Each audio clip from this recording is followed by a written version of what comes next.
apologize for the coughs. Okay, before we start though, before the timer starts, I need 2 volunteers. Just volunteer to give me the permission to use their name in whatever way I like. Yeah. Anyone? Mahmoud. Sorry.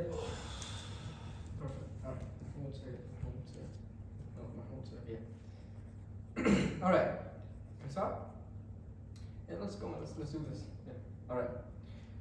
So, by a raise of hand, how many of you have had an encounter with someone that when they talk, you just feel like they're rambling on and on and on and on and on and on and on and on and on and on and on and on and on and on and on and on and on and on and on and on?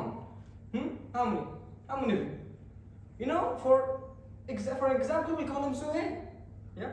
So how many of you have had an encounter with Suhail? More importantly, how many of you have wondered, why does it seem like Suhail talks so much? Or even more importantly, have you come up with an answer? Anybody? Alright, well, fair enough. So, I believe the actual problem isn't because Suhail is talking a lot. It's because you lost interest. Why? Because Suhail is talking without a purpose. A purposeless speech.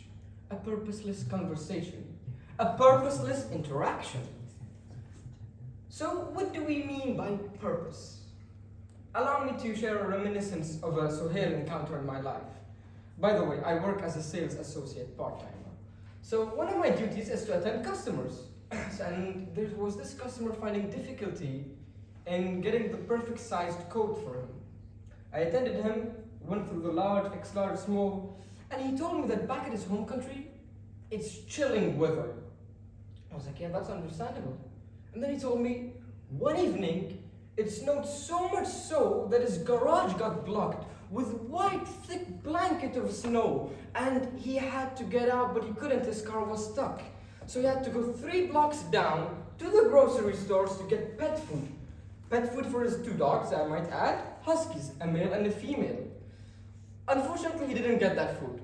And huskies, by the way, as supposedly fun fact, don't live for quite long in hot weathers. They're made for cold weathers, extreme weathers. What was I supposed to do with all that information again? Again, let's rewind back. The purpose was to find him the right size shirt and the right encounter, correct? So what was the purpose of all that extra information at the wrong time? I don't even know his name yet. I mean, we call him Suhail, but we don't know him really. Yeah? Alright. So now another question comes. How many of you have had an encounter with somebody that when they talk, hours fly like minutes? They're just so fascinating. Anybody by a raise of hand? Yes. And we'll call this person Mahmoud. How many of you have met a Mahmoud? And now it becomes clear why Mahmoud is quite fascinating to listen to. Why hours fly like minutes. It's because they talk with a purpose. Their speech has a purpose. Their conversation has a purpose. There's an intent behind the interaction. And it doesn't have to be life-changing advice.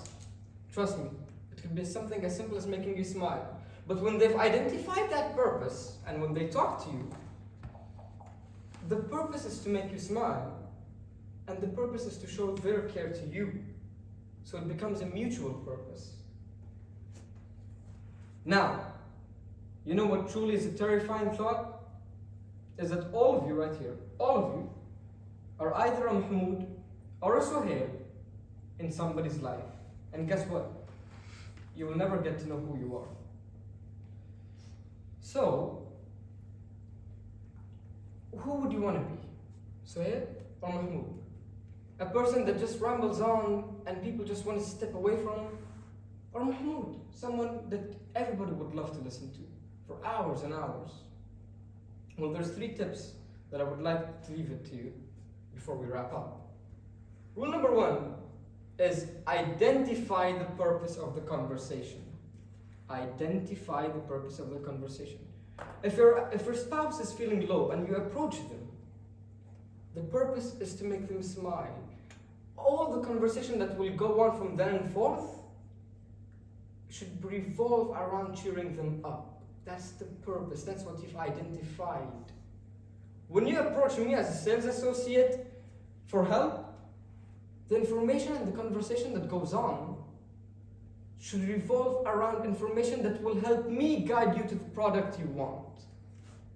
That's called purpose. Identify it before you start talking. Trust me, you will seem like quite an erudite person when you talk, because you know what you're talking about. Rule number 2, read the body language of your listener.